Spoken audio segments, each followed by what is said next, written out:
not talking about one flight of stairs. No. Anyone who's been to my place, there's 3 flights of stairs. 3. And he would carry me up all 3 flights of stairs by himself. Yes, my son's strong. He a damn ox. I don't know. I don't think he's human. I think he's a superhuman if he is. But but that's how chronic illnesses and diseases operate, and they're invisible. And I have to keep putting emphasis on this because people who don't have it, and then I hate when these courts and judges always, for disability, feel they can just look at your paperwork and dictate to you if you can still work or not. No, bitch. Anybody with it, yeah, we can. Let me rephrase that. It isn't that we do not want to work like regular jobs or even an at-home job. Like I'm sitting down. Okay, how hard is it to sit your ass down, keys on the computer, doing some customer service work, or doing medical billing or something like that? The problem is with that is that me could be doing that and feeling good, and my can just start shutting down. And imagine I'm on a call and I pass the hell out while I'm on the phone. The person be like, hello, are you going to troubleshoot my network? Hello, lady. This is about my billing. I'm calling you for your assistance, and because then I pass the hell out. And sometimes passing out can be 5 seconds. Sometimes it can be a minute. Sometimes passing out is where your body has shut completely down, and you can be sitting in this chair and slump back and pass the hell out in this chair. So some of these nitwit, ignorant as disability judges don't understand, because they don't go through that shit. But if they had it like that, they wouldn't be able to just be a judge. They wouldn't be able to be a judge. Our bodies get overheated. My room is considered Alaska. It's the North Pole. Because my room stay cold. Everybody come in my room, they be freezing. They be like, and I'm sitting up here half naked. And if they come in here, they got to go put on jackets, damn 2-3 pair of socks. And they're just looking like, how can you sit up here like this is freezing? And mind you, this isn't in the summer. When the weather allegedly turns cool. And on top of that, I have my window up because I want the cold breeze to come in as well. So I got the cold air coming in. I have my fan on. I close my vent because I don't want to feel no heat, because I get hot too easily. And it's really hard for my body to cool off when that gets hot. About that, well, just bringing that up, that's why going to events a lot of times, it's not something that I can't always attend. I mean, try to attend it, but maybe if I go to an event, especially if there's music involved, I love to dance. I can't just sit there and not dance. I'm going to move. And even if me not moving, the fact that I'm there and it's warm, it start getting hot, it's not cool, my body will immediately start getting overheated. And that's not going to be a good situation, because there's been time where my body will be shut down for a month, 2 months. That happened earlier this year. I believe it was like towards the end of January, and then like through February. And I want to say maybe the first, or thinking like that first week. I don't think, maybe not the second week, but the first week of March. I was so sick, I couldn't do nothing. Like, me was literally bedridden. I couldn't do shit for myself. I couldn't even get up, go cook anything. I couldn't go make a sandwich. But that's what chronic illnesses do. So, we can make plans all we want, but the chronic illnesses and diseases don't allow you to honor your plans a lot of times in your word. Not because you don't want to, but because the illnesses just flares up.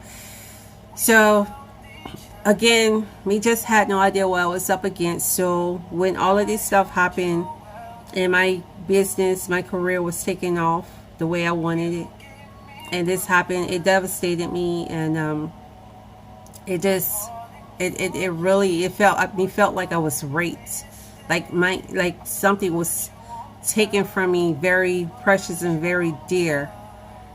Been having a great violation of your person. And so it was really hard for me to cope with that. Oh my gosh, it took me maybe even,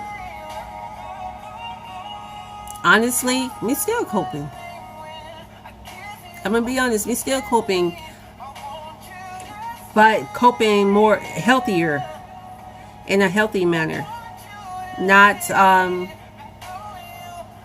to the point where me get into such a, where me in a Great Depression, where me have to be institutionalized or have to be heavily sedated on the antidepressant medications and anxiety medications.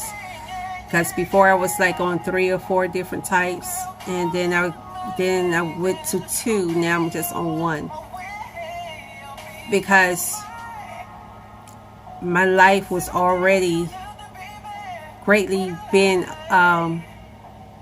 imprisoned by these chronic illnesses and diseases.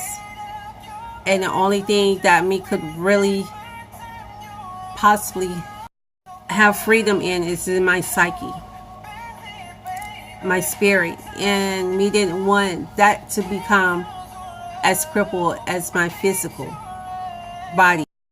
Therefore, I had to really push myself through, and it's hard.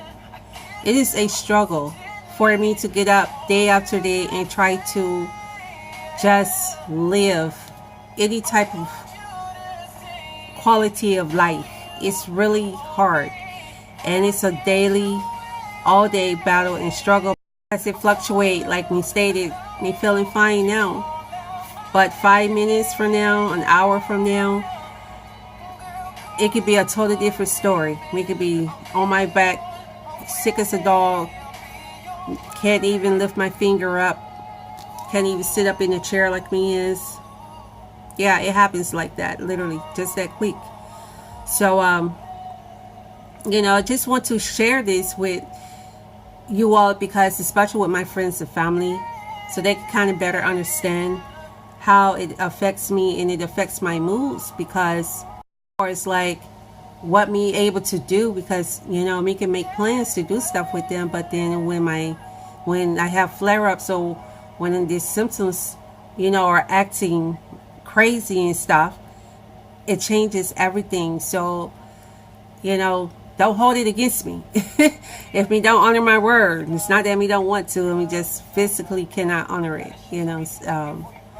Around anybody who has chronic illnesses, diseases, and they pass out, don't just take it as okay, just their disease. Because what often happens is lupus and most chronic illnesses and diseases are silent killers. Chronic and autoimmune, because it is autoimmune disease as well. They're silent killers, where it could just seem like, okay, they just passed out. This happens all the time. You can't just take it at face value that it just passed out this time. And me had to learn to accept that as well. Like when me pass out, maybe like call it 911, regardless of my strong disapproval. Call 911 to make sure that me not dying, because the last time we had a flare, a real extreme flare up in a car, they were shocked that I was still living. They couldn't understand it, because my vital signs was normal. They were like extremely abnormal. They were on another bracket where nothing was where it needed to be, nowhere near. And they just could not understand how I was even looking at them and still alive. Whew. Okay, I'm not gonna cry. I'm not gonna cry. I'm not crying. Hey, I'm not crying. Damn it, you ain't crying, girl.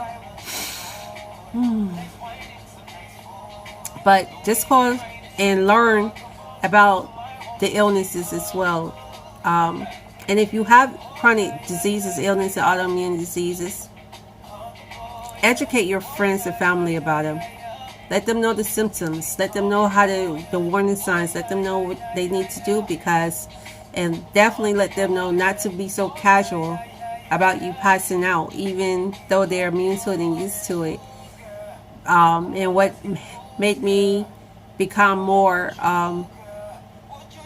synced into that is losing 3 people who are younger than me to chronic diseases, illness, because the same thing was happening to them, where they were, even if they include this too, even if they don't pass out, if they're like expressing exhaustion, or you seeing where they're just so exhausted that they can't even talk, they can't even barely speak, you might need to dial 911.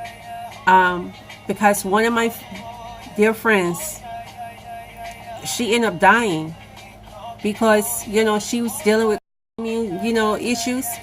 And, you know, so their families like used to seeing her go through this and stuff. And the time that they decided they were going to call 911, what most times they didn't call 911, but because of that, she ended up dying, because by the time she got to the hospital, it was too late. Because actually, she had already died, because her body just gave up. It gave up. So that woke me up. That was a big wake-up call for me, because I used to get so mad, and my son would be so quick, him, my mom, and our friends, that'd be so quick to want to call 911, and I would be heated. I was like, don't call 911. All they're going to do is just tell me go to my PCP. Every time I go, my vital signs are usually the normal. They don't really find anything, because you cannot detect this, you know, certain symptoms of lupus, like the flare-up and how it's affecting your body. You can't damn diagnose that shit. You know, it's just something that a person feels inside that has it. A chronic illness, disease, autoimmune disease, an issue. We feel it